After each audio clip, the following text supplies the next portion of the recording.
Kristo yubatse amateka atazigera asenyuka mu kiremwa cya muntu kuyatubereye umumaro kubera urukundo. Ndakwifuriza kugira umutima w'urukundo. Nimba nta rukundo ugira ntuzaba umunyamumaro utagira urukundo. Ntibishoboka. Umuntu utagira umutima w'urukundo nta umunyamumaro. Aba igisambo, aba umwicanyi, aba umurozi, aba umugambanyi, aba umunyamashyari. Iyo ufite umutima w'urukundo byanga byakunda uba umunyamumaro. Dore umuntu ukenewe ku isi, dore umuntu ukenewe muri sosiyete, dore umuntu ukeneye. Ninde muntu ukeneye mu buzima bwanjye? Ninde muntu nkeneye umunyamumaro? Dore umuntu ukeneye mushuti yanjye, ukeneye umunyamumaro muri bino bihe. Imana iguhagurikije umunyamumaro mu izina rya Yesu. Ukeneye umunyamumaro. Kuba ufite umuntu ufite umutima w'iki? W'urukundo. Inzira uzambuka uzayambukishwa n'umunyamumaro. Yesu naza ngo agufate mu kuboko. Yesu ahagurutse umunyamumaro, umunyamumaro akakwambutsa icyaro utari kuzambuka. Abarozi baragiciye, umunyamumaro akagitinda akakikwambutsa. Aho hari umunyamumaro Imana yakoresheje kugira ngo uhicare. Ukwiye kuhicara uvuga ngo hari umunyamumaro. Hari nubwo Imana itereka umuntu ahantu akagira ngo nawe ahiteretse. Reka, Imana yakoresheje umunyamumaro urahicara. Urugo urimo kwaka Imana yakoresheje umunyamumaro. Mama, papa, Imana iguhaguritse umunyamumaro. Ariko uzi kuba umuntu uzi kubaho uri ikibazo kuba igisubizo. Sikunibabaza. Uzi kubaho Satani agutereza kuba wowe gukomeretsa imitima y'abantu. Uzi kunibabaza. Uzi kubaho Satani agutereza kuba ikibazo aho kuba igisubizo. Mu gihe abandi bari kuvumbura imiti, mu gihe abandi bari kuvumbura ibintu by'ubuhanga, mu gihe abantu bari kubanyamumaro wo kabura aho ngaho gusa. Wirirwa wisuzugura. Umunyamumaro arangwa n'ishyaka, ntapfa gucogora. Amen. Bakundwa bene data nkurikiye muri kano kanya, isi ikeneye umunyamumaro. Itorero rikeneye umunyamumaro. Igihugu gikeneye umunyamumaro. Sosiyete turi mu kintu umumaro. Amabanki akomeye akeneye abanyamumaro. Za ministeri zikeneye umunyamumaro. Abakozi b'Imana dukeneye abanyamumaro.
dufite none twabonye muri Kristo Yesu. Mbega uburinzi dufite uyu munsi twabonye muri Kristo Yesu. Atanga amahoro uyu Yesu mbabwira, atanga ubuzima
haleluya, haleluya, haleluya. Turagarutse mwene data nshuti za gusengarwa, abantu mudukurikiye kuri channel yacu gusengarwa mwese, ndavuze ngo umugisha w'Imana ubabeho. Ubuzima dufite uyu munsi, amahoro ufite uyu munsi, kuugeze kuri tariki ugihumeka, ntabwo ari imbaraga zawe gusa, reka ni Yesu wahabaye yaguhaye amahoro, aguha ubuzima muri we, aguha umunezero, aguha kubaho, aguha amavuta, aguha guhumeka.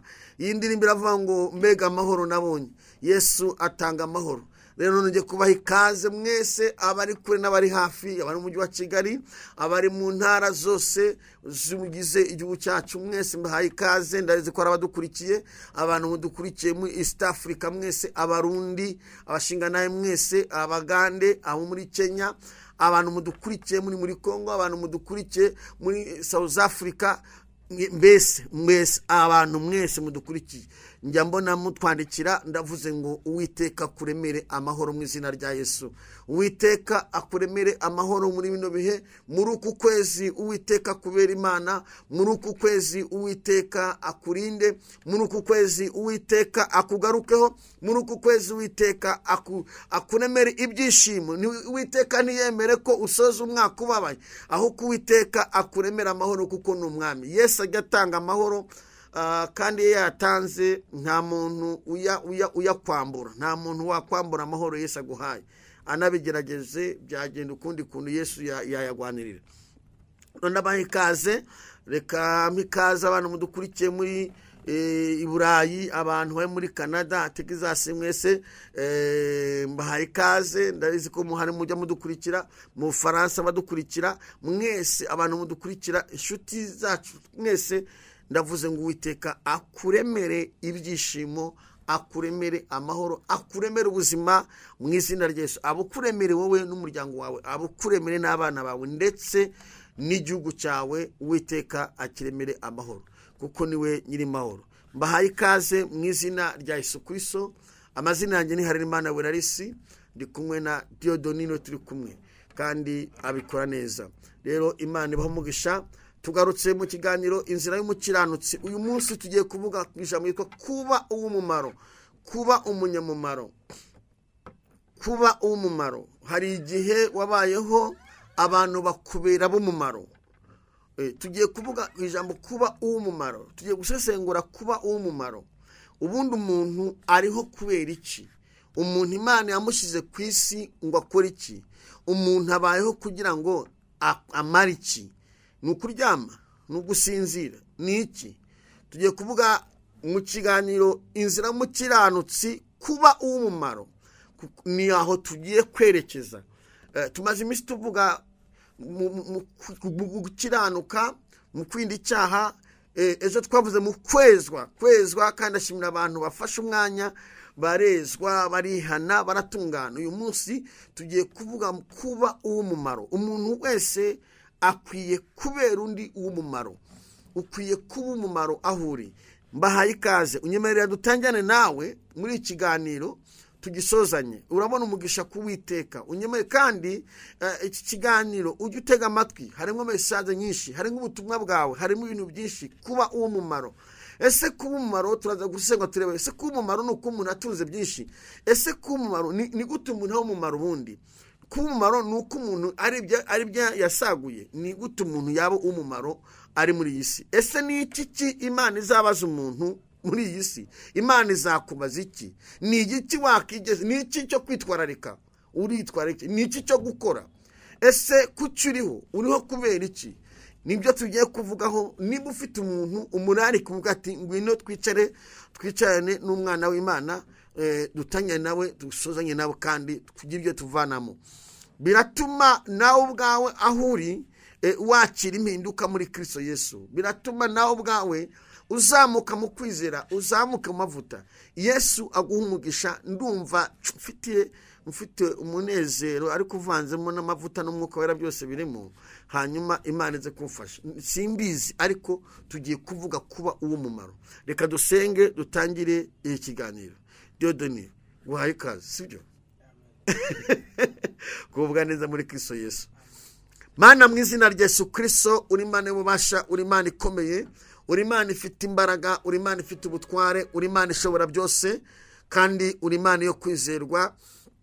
Ndagushimira ko uri Imana yatwimanye, ndagushimira ko uri Imana yatuzigamye, ndagushimira ko uri Imana itubeshejeho. Izina ryawe nirihabwe icyubahiro. Nyemerera Kristo ubane natwe muri kano kanya kuva dutangiye kugeza dushoje. Mwami, ndasengeye ababyeyi badukurikiye, ndasengeye abagabo badukurikiye, ndasengeye abasore badukurikiye, ndasengeye umuntu wese udukurikiye ngo ahabwe umugisha nawe, kandi iki kiganiro kigira aho kimuvana, kigena naho kimushyitsa. Umuntu udukurikiye yakira impinduka muri kiganiro mu izina rya Yesu Kristo. Ndasenze kugira ngo Mwami, amateka ya buri muntu wese turi kumwe ahinduke. Urakoze Mwami, kubikoze mu izina rya Yesu Kristo, amen. Imana ishimwe ko yemeye ko uyu mwanya tuba turi kumwe. Murabizi nkunda gusoma ijambo ry'Imana, ku ijambo ni fondasiyo y'ubuzima. Ijambo ni fondasiyo y'ubuzima. Nimujya mubona asomye ijambo ni ryiza, ariko nshobora no kuvuga ntanarisomye, ariko ijambo buriya akenshi ibintu byose abantu bavuga burya biri muri iri jambo. Iri jambo harimo ubuhanuzi, harimo ubuvuzi, harimo ubucuruzi, harimo iterambere, ibintu byose biri muri iri jambo. Byose biri muri ubuhanuzi, bwose bahanura ba muri iri jambo, kandi ubuhanuzi butavangiye buri hano. Niho buri. Uburaha ntibujya buvangirwa. Hari abatabyumva, ariko uburaha ntabwo bujya buvangirwa. Zaburi ya mbere turasoma duhereye ku murongo wa mbere. Reka dusome.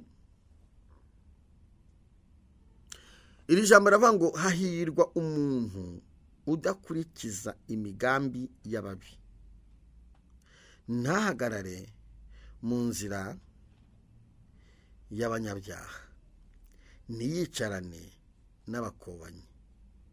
Ku murongo wa kabiri, ahubwo amategeko y'Uwiteka niyo yishimira, kandi amategeko ye niyo yibwira ku manywa na nijoro. Imana ishimwe.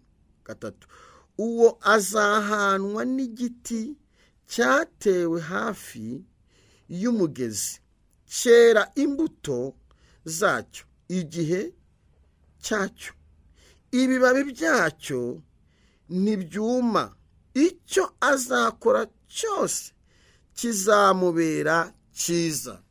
Murumva ko dushoreje mu kuba uw'umumaro, ariko mva dutangiriye. Ndabifuriza mwese kugira ngo mugubwe neza muri iri jambo. Iri jambo riravuze ngo hahirwa umuntu udakurikiza imigambi y'ababi. Ubundi kamabwira, nubona watangiye kujya, watangiye gushaka kuyuba, watangiye gukurikiza imigambi y'ababi, uzavuge ngo inzira yo kuba y'umumaro urayiyobye. Imigambi y'ababi uzahita uvuga ati inzira yo kuba umumaro ndayiyobye, ahubwo ngiye kuba ikibazo. Ubundi mu isi umuntu yatabaye umumaro aba ikibazo mu bantu. Hanyuma ubundi umuntu wese akeneye ko kuba umumaro. Nkeneye umuntu wambera umumaro, nawe ukeneye umuntu wakora umumaro. Ariko nureba mu buzima bwawe, urasanga hari abantu bakubereye ikibazo, urasanga hari abantu bakurwajije, urasanga hari abantu bagutesheje umutwe, urasanga hari abantu bakuzengereje. Ubundi bari abantu bose bari bakwiye kukubera ab'umumaro, ariko kubera ko Satani ari mubi bahinduka ikibazo. Ubu ndagira ngo tugire icyifuzo cyo kuvuga ngo ni gute umuntu yaba umumaro ntabe w'ikibazo. Imana idufashe. Ni gute umuntu yaba umumaro nabe uw'ikibazo. Bibiliya iravuga ngo hahirwa umuntu udakurikiza imigambi y'ababi, ntahagarare, ntiyicarane, ntiyemerewe guhagarara mu nzira y'ababi cyangwa se y'abakobanyi, ntabyemerewe. Bibiliya iravuze ngo uyu muntu icyo azakora cyo kizamubera cyiza. Mana yanjye, iyo wabaye maso ku murongo wa gatatu havuze ngo uwazahandwa n'igiti cyatewe hafi y'umugezi. Uyu muntu azahanwa n'igiti cyatewe. Uyu muntu udakurikiza imigambi y'ababi azahanwa n'igiti cyatewe hafi y'umugezi, cyera imbuto mu gihe cyacyo, ibibabi byacyo nibyuma. Ni ukuvuga ngo uyu muntu izi mbuto ni ukuba umumaro. Uyu muntu kuko atakurikije imigambi y'ababi abaye umumaro. Umuntu wese uramuca musanze ku nzira aho yeze imbuto arazisoroma, arabayera umumaro. Ntabwo wakicwa n'inzara uhuye n'uyu muntu uri kwera imbuto. Iyo uhuye n'umuntu w'umumaro ntabwo ushobora gupfa wahuye n'umunyamumaro, ntibishoboka. Ahubwo iyo uhuye n'umunyamumaro aguhindura ubuzima. Ndakwifuriza kuba umumaro. Amen. Ndakwifuriza kuba uw'umumaro. Ikiganiro n'inzira y'umukiranutsi turi kuri topic ivuga kuba uw'umumaro. Kuba uw'umumaro, kuba uw'umumaro. Niki wakora ngo ube uw'umumaro? Umuntu avukira kuba iki? Guhera ubwo turatangiye. Guhera mama wawe agutwite.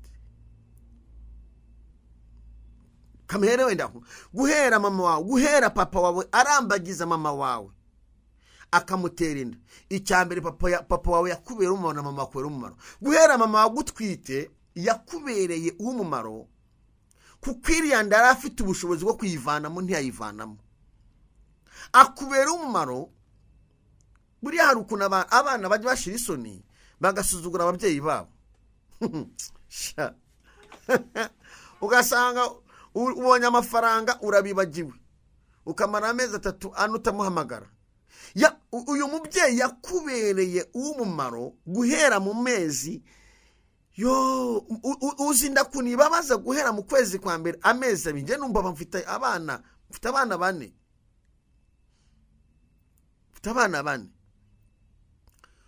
Umuntu batangira kumubera uw'umumaro guhera mama we amutwite. Papa wawe ari gushakisha, ashakisha ibitunga mama wawe, ashakisha ibizakubeshaho. Nibwo umuntu atangira kuberwa uw'umumaro. Umuryango agiye kuvukiramo utangira kumubera uw'umumaro atanabizi, adafite n'ubwenge bwo kubimenya. Ukura bavuga ngo hari umugihe nacikiye, ukumama aravuze ati hari igihe nacikiye ngo utwite wa mwana. Yari ivuyemo Imana irahaba, ukabura kumvishije. Ugakura ngo hari igihe ngo nagiye mu bitaro ngo mara y'amezi 6 ngo njyanye ku gatanda ngo njyanye ngo uzi kuntu wambabaje mwumve. Ukagoteye amatwi ukabura kumvishije. Ukumva ngo shaka kugira ngo mbyare byarakomeye bijyana naho njya mu Buhinde kugira ngo nzakubyare. Ndakubyara. Uyu mubyeyi wageze naho ajya mu Buhinde akajya hanze kugira ngo akubyare yakubereye uw'umumaro. Ugasanga umuntu nakubwiye ati waramvunye ngutwite twaracenye, duhura n'ibibazo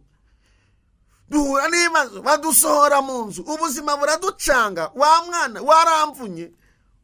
Jya ubizirikana. Njya mbabazwa n'abana, umuntu akabyiruka ntiyicaye n'umubyeyi we ngo amuganirize amubaze ngo mama untwite wabaye amahoro byagenze bite? Umuntu atangira mama wawe yatangiye kukubera uw'umumaro wowe utaravuka utanabizi, akubera umumaro.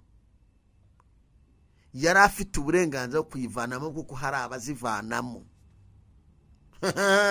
None nimba waravutse udafite swo, waravutse kuri ya yindi bavuga ngo twabishize mu gisirimu ngo nukubyara inda zidateganyijwe. Siko bavuga?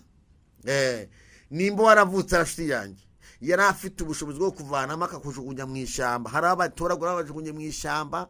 Yari afite guta muri tuwarete. Akubera umumaro, arakuruhana, arakubyara, arakuruhana. Ubwo uricaye, ubwo yarakubyaye, urakuze, umaze gukura, ugiye mu ishuri, urarangije, aho utamubera umumaro, wishoye mu nzoga, wishoye mu bimogi, wishoye mu bigare, uribagiwe.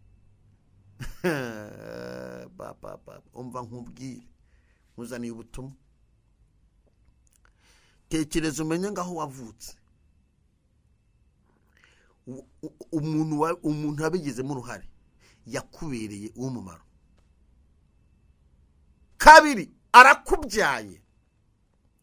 Hari igihe akubyara ukamuzengereza, ukaba mu buzima bwo kwirigurarira no kuvuza gusa, ntiyongere kugira ikintu akora. Yakubera umumaro, araguheka, arakonsa, urakura, agushyira mu mugongo, umwitumaho, uramuvuna, none dore ibyo umwituye. Wari ukwiye kumubera umumaro, dore ukubaye. Nimba hari ibintu bivuna, ubundi hari nabonye bivuna mu buzima. Ikintu cya mbere kivuna ni ukubyara umwana waramubereye umumaro, akakubera ikirumbo. Uyu mwana abera ikirumbo umuryango, akabera ikirumbo igihugu, akabera ikirumbo n'itorero. Uyu mwana nawe ubwo akibera ikirumbo. Mu Kinyarwanda cyumvikana, apfa ahagaze, arananirana. Umuntu avukira kuba uw'umumaro. Imana igushyira mu isi kugira ngo wagure ubwami bw'Imana, uw'umumaro muri sosiyete. Ibi ngibi uneze amatwi, umumaro wanjye ni ukukubwira, ni ukuza nkavuga, ni ukuza nkakubwira. Hanyuma waba uri umuhanga, waba uri umunyabwenge, ukagira utwo uvanamo ukigarura. Ko kwiga nicyo bivuze, kumva nicyo bivuze. Imana iguhaye amatwi, ikaguha amaso, ikaguha umutima, ibigira ngo uzumve. Kuba uw'umumaro. Imana ishimwe. Dore ikibazo gikomeye. Abantu benshi ntago bashaka kuba umumaro. Kubera iki? Kugira ngo umuntu abe umumaro bimubamo, aranabitekereza. Ntushaka kuba umumaro utabitekereje. Ubu umumaro wabanje kubitekereza, ukanabigendera. Ubu umumaro wabitekereje, ukanabigendera.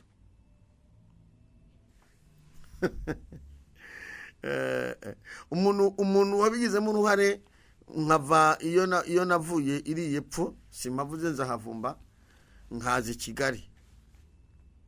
Naba naraje ku igare, naba naraje kuri moto, hari wabigizemo uruhare. Nimba aramaye 1000, nimba aramaye 2, naba naramukoreye, ariko yambere umumaro nzi i Kigali. Hari umuntu akubera umumaro. Ndagira ngo utekereze, wibaze ngo ariko ubu ndi umumaro. Twavuze ngo kuba umumaro. Ese nuko umuntu akize? Ese kuba umumaro nuko umuntu akize, cyangwa kuba umumaro n'umutima? Kuba umunyamumaro ni umutima. Ni umutima, ntabwo ari uko umuntu akize. Kuko dufite abantu bakize, ataguha n'amazi yo kunywa.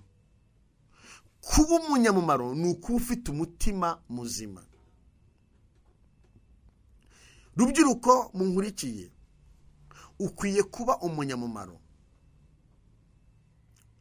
Ndagira ngo utekereze ko mama yambera umumaro, mwarimu akambera umumaro, ari uwo mu ishuri, ari no mu itorero akambera umunyamumaro nkakura.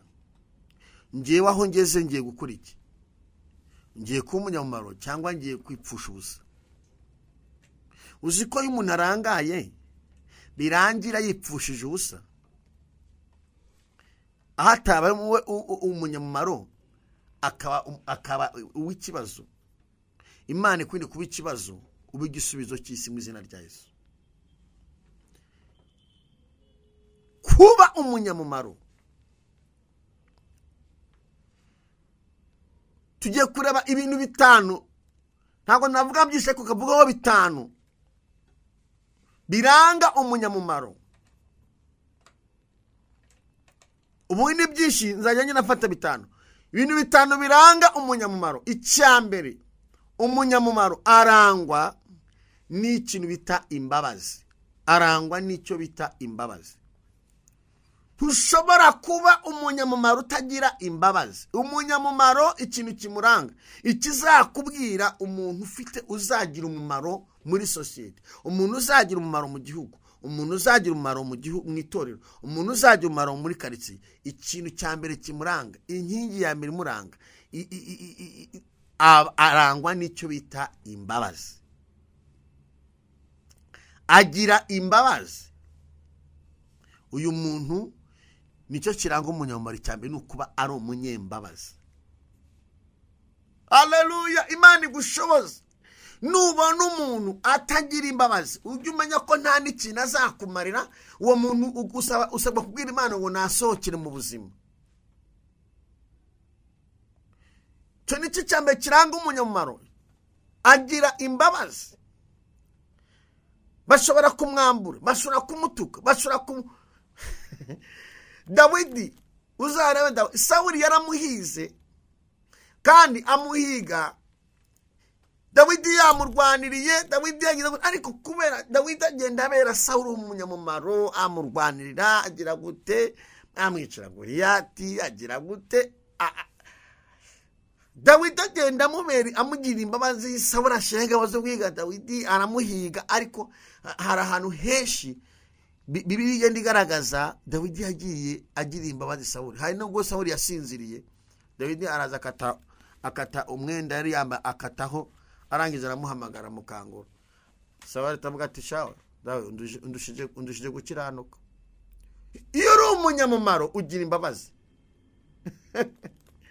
Ikizakubwira umutindi ntabwo agira imbabazi, arangwa no kutagira imbabazi. Icyambere kiranga umuntu w'umunyamumaro ni imbabazi. Agira imbabazi. Kugira imbabazi biri connecte n'ijuru, biri connecte n'umwuka wera, biri connecte n'ubumana. Kuko Imana yakunze abari mu isi cyane. Nuko ngo Imana yatugiriye imbabazi, itanga umwana wayo w'ikinege. Nuko kugira imbabazi ni inkingi iri connecte n'ijuru. Iyo umuntu ari umunyamumaro rero agira imbabazi. Mushobora guhura akakubona mu inzara, akakugura umuneke. Mushobora muri kugenda guca ukabona afashe amafaranga yahaye umuntu, ni umunyamumaro. Dore ikintu kibuze mu isi, turi kuri inkingi ya mbere, imbabazi zarashize. Mbabwire bene data, imbabazi zarashize, zisigaranye Yesu Kristo, ni Imana na mwuka wera. Abandi murasabwa kuba maso nizibashiramo ni hatari. Ahari imbabazi hasimbuwe iki? Iyo utakaje ikintu, inkingi yitwa imbabazi isimburwa n'iki? Nukuba ngo Satani yakwibye imbabazi ahita atereka ishari. Ishari ryinji hahita hinjira no kuroga. Nukuba ngo nubona utakaje imbabazi uzamenye ngo urenda kuba umurozi, uzamenye ngo urenda kuba umunyeshari. Kandi ku ishari ribyara iki? Uburozi. Umuntu wese ugira ishari araroga cyane. Uburozi ntabwo ari ubutamikano gusa, n'uburozi bw'amagambo n'uburozi. Kandi uburozi bubi n'uburozi bw'amagambo nibwo bubi. Uburozi bw'utamikano baraburutse, ariko uburozi bw'amagambo ntibaburutse. Uburozi bw'amagambo busenya igihugu, busenya itorero, busenya sosiyete, busenya umuryango. Bituruka kuki? Kutagira imbabazi. Nigeze njyana n'umuntu ahantu kujya gufata irembo, umusore ahantu. Maze gukora rwose, Imana yagiye neza rwose, sigaye ngiye cyizere n'ingofero z'abasaza barazitwambitse. Noneho tujya gufatira umuntu irembo ahantu. Tugezeyo, aho batarebye abasaza tuzanye, batangira kwimagina ko uburyo abantu baje bareba bakabona nta bantu barimo basobanutse. Niba abantu bazi ko gusobanuka ari ukubyibuha, ninjye wari ubyushe njyenyine. Tubona abantu batangiye kudusuzugura. kandi umukobwa ufatira irembo ni umuntu w'umukire rwose, yari umwana w'umuhungu w'umukire rwose usobanutse, kubera ko twagiye kwishe bugufi. Hari abantu bifitiye mu nda zeru, abahungu abapapa bikoreye siporo, abasaza batabyibushye tubona baradupinze rwose. Noneho mu gusaba murabizi, mu gusaba irembo ukuntu habanza guhazira, haba hari abasaza ku ikoto y'umukobwa, abasaza no ku y'umuhungu hari abasaza, umukobwa n'umuhungu bamwe baba baryamye, umuhungu bamusize mu rugo cyangwa se nawe yabaherekeza asigara inyuma mu modoka rero yicaye iyo ngiyo, ntago ahinguka aho bagifatira irembo. Amakuru bayabyirwa batashye. Noneho rero baratureba, burya umuntu agusuzugura mureka mumenye, tubona badusuzuguye. Noneho turongorerana, hasa abantu ko badusuzuguye tubigenze gute? Noneho harimo umwe w'umuyobozi usobanutse kabisa, kora ahantu muhanga hanze, ariko utapfa kubimenya. Buri abantu bazi ko abantu babyibushye bafite amafaranga uzambura zakwena mutoyi, ari n'umuntu ukomeye cyane. Noneho ndabwa rero rikabwira, nitutagira akantu tugaragaza aha hantu turaza kuhahora n'ibibazo. Basi nka babiri bivuge, basi bivuga ati kubw'impamvu z'akazi ntabwo turaza gutinda, ugerageze basi uvuga ati ko wenda buracya mu gitondo ugenda basi ukora ahantu muri banki hanze iyo hanze y'igihugu, mbese ugira akantu uvuga kandi ko bimeze. Atuzi ko ari byo takano kagiye gutuma ubwo turi kungana, tubona badushiye amazi, mbese bari kutana sesemi. Umva amabwire tuki aho ngaho umukecuru ufite imbabazi wo mu muryango abarinjiye, ati yo, ati ayiwe, ati mbega abantu beza, mbega abasaza beza, mbega abapapa beza, abaraduhome uko aduhobera babandi batwe bakenda kuruka, araduhobera arishima, ati yo ko batari kubakira bamure ukuntu. Papa itavuga ati rero turi kwihuta, ndi mufite igihe gitoya, uyu munsi n'ejo, ejo nzaba nuri indege nzasubira hanze muri Amerika, nkora muri ibi n'ibi. Umva mbabwire, umunyarwanda yacu umugani ngo ukize baraza. Ako konyine yavuze abantu baratwubashye, bahita batwubaha. Izo ntago ari imbabazi, aho si imbabazi, nuko abantu bamenye uriwe. Imbabazi suko zimeze. Imbabazi, umuntu ufite ikintu bita imbabazi, zibabarira byose, zihanganira byose. Nuko ngo imbabazi nyine ni ikintu kigaragaza umunyamumaro. Umunyamumaro agira imbabazi abantu. Icyo ni kimwe turi kureba, ikiranga umuntu ugira umunyamumaro. Ntago abantu bose ari abanyamumaro, reka da. Ndakwifuriza gusaba Imana kuba umunyamumaro. Ni ibintu usaba, ni ibintu biharanirwa, ni ibintu ushakisha, ni ibintu usengera, kandi Satani arwanya abanyamumaro. N'isi irwanya abanyamumaro. Ayaya. Nukora ubushakashatsi ugasoma ibitabo ukagenda ubaza amakuru, uzasanga umunyafurika wagiraga ubwenge, ibyo bihugu by'amahanga bikamumenya, yacagaho kuko wabonaga yuko azaho umunyamumaro. Ariko ubu siko bikimeye. Turashima Imana. Hari igitabo nigeze nsoma ndi kumwe n'abandi bantu, ako kantu nkabonamo ndavuga n'Uwiteka we. Harimo n'abantu muzi bagiye bapfa benshi bazize ko ari abanyamumaro, bagacaho, haba Kadafi n'abandi bagacaho ari abanyamumaro, bazize ko ari abanyamumaro, bazize ko bagiye guhindura ubuzima bw'abantu, bagacaho. Kuko umunyamumaro agirirwa ishyari, umunyamumaro arangwa, umunyamumaro arahigwa. Ariko yabaye intwari, Imana iramurinda ikamuhagararaho. Imana igushoze ku munyamumaro.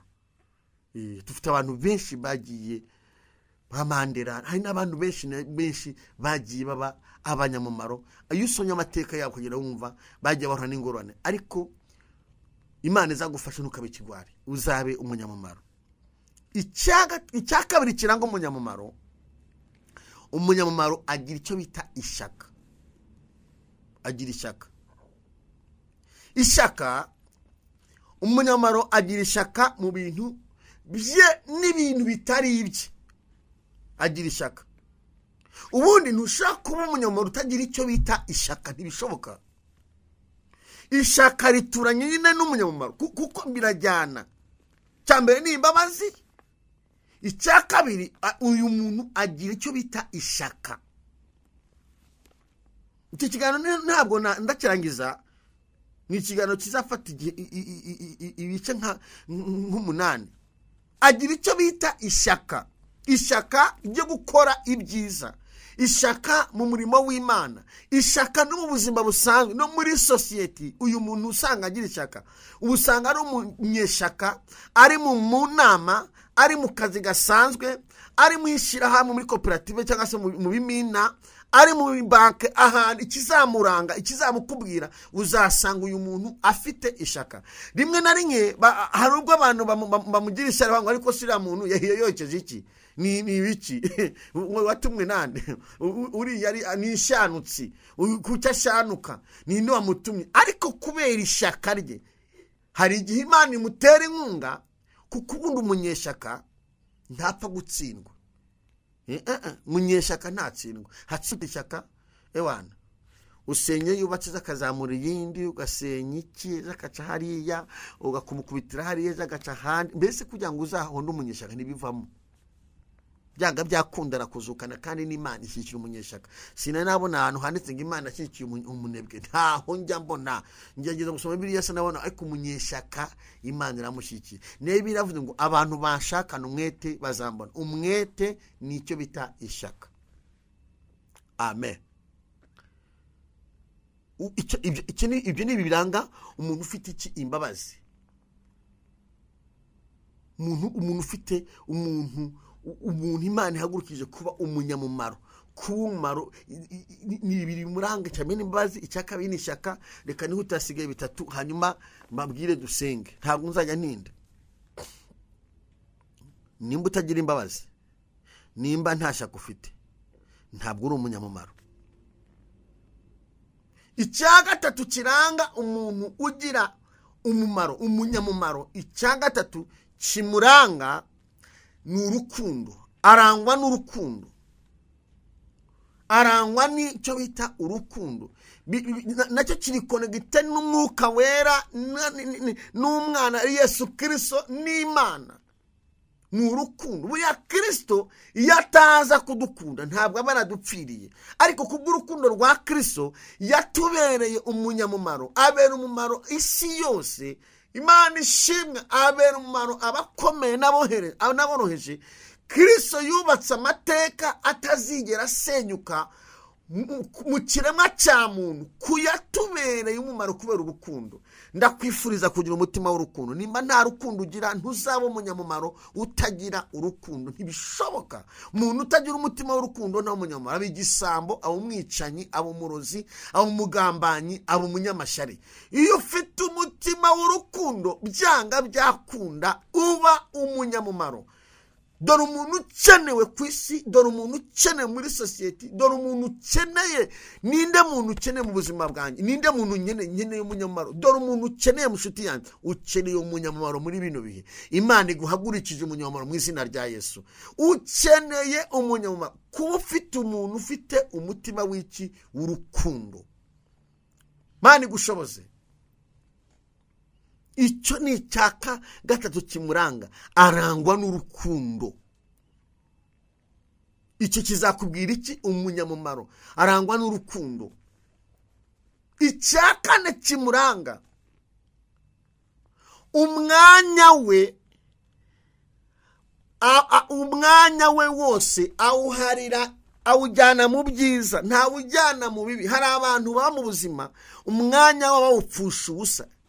Ungasanga umuntu umwanya we wose yawuhaye Satani. Umwanya we ni uw'amagambo, umwanya we ni uwo guteranya, umwanya we ni uwo kugambana, umwanya we ni uwo kurwana, umwanya we ni mu itabi, umwanya we ni ukujya kuraguza, ni ugupfumuza, ni n'amatiko. Uyu muntu ufite icyo bita umuntu w'umunyamumaro, umwanya we, niba hari ikintu ku isi gihenze, ni umwanya. Igihe cye cyose aba ari muri gahunda y'ijuru, aba ari muri misiyo yamuzanye. uyu muntu ni umunyamumaro. Amen. Icya gatanu aricyo sorezaho, ntabwo byose zabivuga. Icya gatanu kiranga umunyamumaro ni umujyanama w'abantu benshi. Umunyamumaro ikizamuranga mu buzima bwawe aba umujyanama. Ni umuntu ugira inama abantu benshi. Ni umuntu utabongama na hatoya. Ubuzima bwe aba mu buzima bwo kugira abantu inama, kandi ntago agira abantu inama kubera ko bamwishyuye, ntagira abantu inama kubera ko hari icyo ashaka. Uwo niwo bita umunyamumaro, aba umujyanama. Umwanya we wose usanga abantu bari kumushakisha, abantu bamuhamagara, ibihugu, isi, abakomeye, aboroheje. Uyu muntu aba ari umujyanama. Kandi nimba hari ibintu ku isi bikenewe, ukeneye umujyanama. Nimba udafite umuntu kugira inama, ufite ikibazo gikomeye. Ikintu uzifasha n'ibisazi gusa. Ugomba kuba ufite umuntu kugira inama mu buzima, ari ubw'umwuka ari n'ubw'iterambere, kugira ngo ubeho neza kandi ubeho wirinda. Nuko ugomba kuba ufite umujyanama. Hari uwavuze mu rurimi rw'amahanga ngo rumodo, rumodo wawe, umuntu kugira inama, umuntu mu buzima bwawe uzakugira inama. Hari abantu bava ngo ngo ndakomeye, ngo ndashoboye, ngo ngewe, ngo ndihagije, ngo zabanyakamwe. Umva nkubwire, uzifasha ibisasi byonyine gusa. Ugomba kuba ufite umujyanama, na Yesu yari abafite. Yari afite intumwa 12. Ntabwo yagendaga wenyine, yavaga mu ivugabutumwa akicara akabaza ati mubona banyita nde?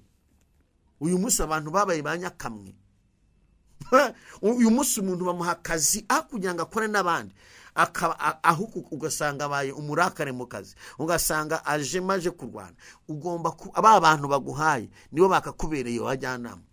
Uyu muntu uwitwa umunyamumaro, icyo ni icya gatanu, aba umujyanama w'abantu benshi. Iyo ugize amahirwe hakaba hari ibyo wamenye, hari ibyo wamenye mu buryo bw'umwuka, hari n'ibyo wamenye mu buzima busanzwe, ufite ubwenge mu buryo bw'umwuka, ufite n'ubwenge no mu buzima busanzwe, ubera isi umugisha, ubera isi igisubizo, ukubita byinshi, ukubaka byinshi. Ndakwifuriza kuba umunyamumaro mu izina rya Yesu. Inshuti bakundwa, munkurikiye mu kiganiro Inzira mu Kiranutsi, ndaje nkubaze, urinde ubuzima bwawe, urinde. Uri umunyamumaro cyangwa uri umunyabibazo? Tekera umutima wawe baze, urinde. Uri umunyamumaro cyangwa umukibazo? Kuba umunyamumaro, nimba hari ikintu cyiza nabonye mu buzima, ni ukuba umunyamumaro. Nimba hari ikintu gikenewe ku isi, umuntu wese akeneye umuntu umubera umumaro. Icyama ngo muri uku kwezi Imana iguhuze n'umunyamumaro mu izina rya Yesu. Icyama ngo Imana iguhuze n'umuntu w'umumaro. Imana iguhagurukirije umunyamumaro mu buzima bwawe. Kugira ngo uzatere imbere, Imana izaguhagurukiriza umunyamumaro. Kugira ngo uzashake, Imana izaguhagurukiriza umunyamumaro. Kugira ngo uzagire inzu muri uyu mujyi, Imana izahagurutsa umunyamumaro. Kugira ngo uzagire ijambo uvuga umunyamumaro mu buzima bwawe. Ndatangaje nshuti yanjye, dore ikintu ukeneye mu buzima bwawe.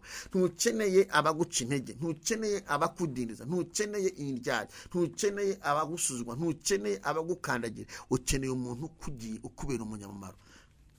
Imana ikurinda abagukandagirana, Imana ikurinda abakwangiza, Imana iguhaguruke. Umunyamumaro avana umuntu ahantu akamutereka ahantu. Inzira uzambuka uzayambukishwa n'umunyamumaro. Yesu naza ngo agufate mu kuboko, Yesu ahagurutse umunyamumaro, umunyamumaro akakwambutsa icyaro utari kuzambuka. Abarozi baragiciye, umunyamumaro akagitinda akakikwambutsa. Aho hari umunyamumaro Imana yakoresheje kugira ngo uhicare. Ukwiye kuhicara uvuga ngo hari umunyamumaro.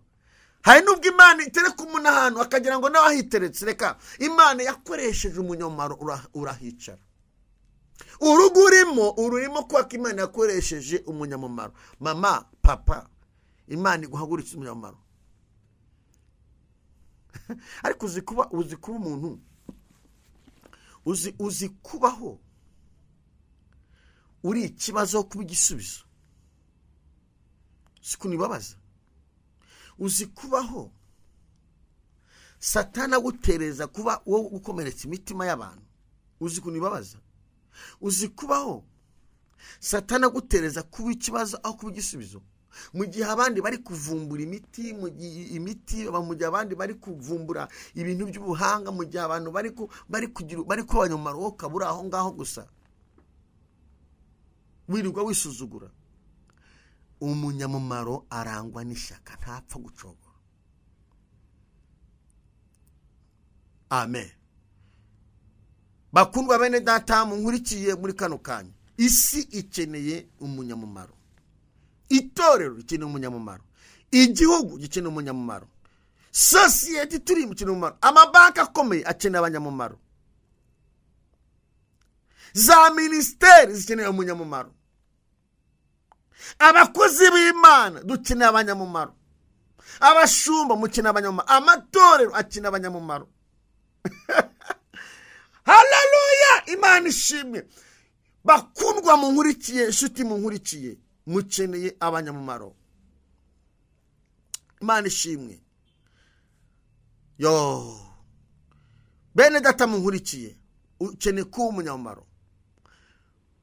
Imana niguhagurikiza umunyamumaro, izingo zicike. N'aka kanya Kristo yakora igitangaza kubera umumaro. Izo nzingo bakuruze zigacika, amateka gahinduka, ukagira agaciro. Imana iguhagurikirize umunyamumaro. Imana iguhagurikirize uhure n'umunyamumaro mu buzima bwawe. Dore igihe habayeho babaye, ukeneye umunyamumaro. Dore igihe wasuzuguriwe, ukeneye umunyamumaro. Kugira ngo uve mu bukode, ukeneye umunyamumaro. Kugira ngo wambare neza, ukeneye umunyamumaro. Kugira ngo ujye mu mahanga, ukeneye umunyamumaro. Kugira ngo ukore muri iki gihugu, ukeneye umunyamumaro. Kugira ngo ubuzima urimo buhinduke, ukeneye umunyamumaro. Ikiganiro n'inzira mu kiranutsi, turi kuba umunyamumaro. Niki wakora nk'umunyamumaro? Niki wakora? Icyambere ni ugufata umwanya minota 20 ukicara ugatekereza ngo maziki. Uzi ko hari umuntu wa mu buzima atajya ufata umwanya ngo yicara atekereze ibyo arimo, ahora amaze guca ayaga, atajya afata umwanya ngo yicara avate ariko ibyo ndimo ni biki. Ukwiye gufata iminota 20 ukicara kuvuga ngo ko ndi ku isi maziki, ko ndi ku isi maziki, ko ndi mu iki gihugu maziki. Ninde nabereye umunyamumaro? Nugera ku munsi w'imperuka, ijuru rizakubaza ngo ko twagushize ku isi, wabereye n'umunyamumaro. Igihe Yesu yabaye ku isi, yabaye umunyamumaro. Igihe Yohana yabaye ku isi, yabaye umunyamumaro. Igihe Yosuwa yabaye ku isi, yabaye umunyamumaro. Igihe Dawidi yabaye ku isi, yabaye umunyamumaro. Igihe Esteri yabaye ku isi, yabaye umunyamumaro. Esteri yabaye umunyamumaro kubera Esteri yabaye umunyamumaro. Abayuda, misiyo yose yari iriho yo kwica Abayuda ivaho kubera Esteri. Wowe Imana izakubaza ngo wakoze iki aho wari uri. Ugomba kuba umunyamumaro. Yosefu igihe ari ku isi, yabaye umunyamumaro. Danieli igihe ari ku isi, yabaye umunyamumaro. Iyo umuntu ari ku isi nawe umunyamumaro, aba yarabaye ikirumbo. Ugomba guharanira kuba umunyamumaro, kandi ukwiye kwemera umuntu uhagarika inzozi zawe. Ntukwiye kwemera umuntu ukudiniza mu kuba umunyamumaro. Ishyaka ryawe ufite ugomba kurigeraho mu izina rya Yesu. Ugomba gusaba Imana ikaguha imbaraga, ukarwana n'abadayimoni bakudindiza, ukarwana n'abadayimoni b'ubwoba, ukarwana n'abadayimoni bagucinege, bakubwira ko bidashoboka, bakubwira ko ntaho uzagera, bakubwira ko mu muryango wanyu nta n'umwe w'umumaro. Akira ubuhanuzi mu izina rya Yesu Kristo. Ugomba kumara mu rugo rwawe, ugomba kumara mu bana bawe. Umva abana mukwiye kubera umumaro umuryango yanyu, mukwiye kubera umumaro igihugu, mukwiye kubera umumaro itorero. Rubyiruko ukwiye kuma, ntabwo ukwiye kuba uruho kuba mu biyobyabwenge gusa ngo upfu uhagaze. Tujye tukubona warapfuye uhagaze. Tukwiye kuba uri ikibazo, ukwiye kuba uri umunyamumaro. ntushobora kwicara kuri table d'honneur utari umunyamumaro, ntibibaho, nta wakujyanayo. kugira ngo ugire ahantu ugera, kugira ngo wicare hari ahantu ukuba uri umunyamumaro. Haleluya, Imana ishimwe. ntushobora kujya ku gatute utari umunyamumaro, niwahagara kuri aritare utari umunyamumaro. nimba utari umunyamumaro uzaba ikibazo, kandi ikibazo yuri ikibazo birangira usaje, umutima waraboze. kuko umuntu uhorana ibibazo umutima urakomereka, imitsi iraturika. igihe cyose uzabaho uri umunyabibazo ntabwo uzigera wishima, ariko umunyamumaro aho arangwa no kwishima, kubera ko ibyo yakoze byiza biramugaruka. we niki cyakugaruka muri kino gihe? ukwiye kuba umunyamumaro. Haleluya, ukwiye kuba umunyamumaro. bakundwa bene data munkurikiye mu kiganiro Inzira mu Kiranutsi irahari. mu kuba inzira nuko wanabera n'uwo muturanye umunyamumaro. bari abarwayi wasura kwa muganga wababeraho umumaro. nimba uri umuganga nkurikiye abarwayi waberaho umumaro. mu kigo uyoboye waba umumaro. ahantu Imana ibaye guteretse ubu umumaro mu izina rya Yesu. ndakwifuriza kuba umumaro muri uku kwezi. shuti wo nkurikiye muri iki gihugu ndetse no hanze, unkurikiye hano kuri gusengerwa kuri hano muri studio Zanesi studio, udukurikiye kuri channel yacu twa gusengerwa kuri YouTube, ndajya nkubwire ndakwifuriza kumaro. ndajya ngo dusenge Imana ahantu nkurikiraniye, dusenga Imana. umutekinisiye abe maso, tugiye gusenga. ahantu nkurikiye ube maso kugira ngo Satani atakuriganya, Satani atakuryarya, Satani atakwiba, ube umunyamumaro. mbese urifuza kuba umunyamumaro? mama, urifuza kuba umunyamumaro? nimba wari ikibazo, bwira Imana ngo Mana mbabarira, sinzongera kuba ikibazo. nimba wari umujura, nimba wari umurwanyi urwana, nimba gutukana, nimba gusebanya, nimba ugambana, nimba uvuga amagambo apfuye, nimba ari ukuriganya, bwira Imana ngo Mwami mbabarira. nimba wari abaga mu matiku, bwira Imana ngo Mwami mbabarira. bwira Imana ngo guhereye itariki ngiye kuba umunyamumaro. reka dusenge Imana, dusabe Imana igushoboze kuba umunyamumaro mu izina rya Yesu Kristo, amen. Data, mu izina rya Yesu Kristo, uri Imana y'ububasha, uri Imana ikomeye, uri Imana ifite imbaraga, uri Imana ifite ubutware, uri Imana ishobora byose, uri Imana yo kwizerwa. ndasengeye umuntu wese unkurikiye ngo abe umunyamumaro. umubyeyi unkurikiye, umugabo unkurikiye, umukobwa unkurikiye, icyatumaga ataba umunyamumaro ukimukize mu izina rya Yesu. lela elepa, icyatumaga ataba umunyamumaro ugikure mu buzima bwe, amateka ahinduke. ndarwana n'imbaraga zimurwanya, ndarwana n'imbaraga zimudindiza, imbaraga z'abapfumu, imbaraga z'abakonikoni, ibimutera ubwoba, ibimushidikanya, imbaraga mbi zose turazirukanye mu izina rya Kristo wa Nazareti, amen. Imana ibaho umugisha. ndagira ngo mbabwire ngo turi kumwe, kandi nzi neza ko Imana izabagira neza. hanyuma hari abantu bambajije gahunda y'amateraniro yo kuwa gatatu mu Rukiri. ndagira ngo mumenyeshe abantu mwese twasenganye namwe mu cyumba cyo kuwa gatatu mu Rukiri ko itorero rya Rukiri ryimukiye kuri Sheri. ni ukuvuga ngo ukeneye guteranira ahantu wateranira kuri Sheri. ubwo ndi kubabwira nk'umuyobozi w'amasengesho yaho kugira ngo mumenye aho mwatubariza. ni ukuvuga ngo mu minsi mikeya tuzababwira uko bimeze. ubuyobozi butuyoboye buri kubyigaho. abantu mwese twamanaga mu cyumba cyo kuwa gatatu, umure ari amasengesho, ntabwo